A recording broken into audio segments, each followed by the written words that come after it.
تقریب سعید میں ابھی تشریف فرما ہوئے استاد صاحب قبلہ کے فیضان عتم کا مظہر استاد العلماء والمناظرین صاحب تصانیف کثیرہ محقق العصر سیدی علامہ مفتی محمد عبد المجید خان صاحب سعیدی زیدہ شرفہم، میں ابھی انہیں دعوت سخن پیش کرتا ہوں۔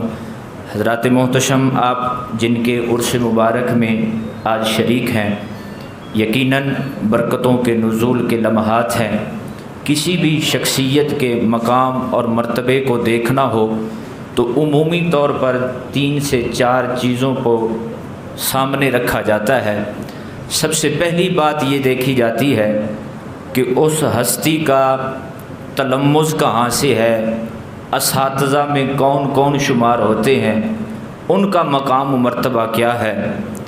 دوسرا، اس ہستی کا اپنے معاصرین میں کیا مقام و مرتبہ ہے۔ تیسرا، اس کے چشمہ علم و فیض سے کون کون سیراب ہوا ہے۔ بہت ساری باتیں ہیں، لیکن جب ہم اپنے استاد مکرم کا سلسلہ تعلیم دیکھتے ہیں اور سلسلہ فیضان دیکھتے ہیں اور اس کے بعد پھر فیضان کی تقسیم دیکھتے ہیں، آپ ہر حوالے سے عظمت و شان کے بلند مقام پہ نظر آتے ہیں۔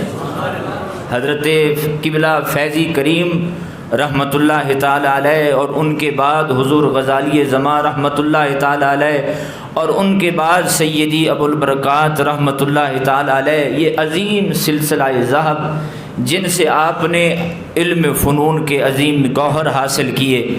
اور اس کے بعد اگر معاصرین کی بات کروں تو اس سے بڑی بات کیا ہوگی کہ شہزادگان امام اہل سنت نے استاد صاحب قبلہ کی علمی آراء کو ہمیشہ قدر کی نگاہ سے دیکھا ہے۔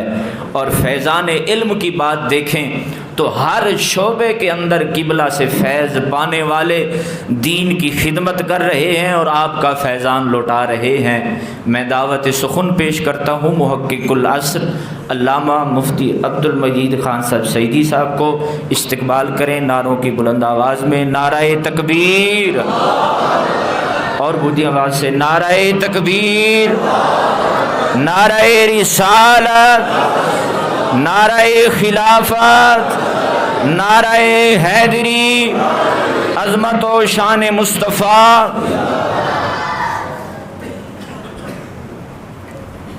حدیث کی کتنی قسمیں ہیں؟ ان سے پوچھو حدیث کی کتنی قسمیں ہیں؟ حدیث سے مراد حدیث نبوی، حدیث مرفوع،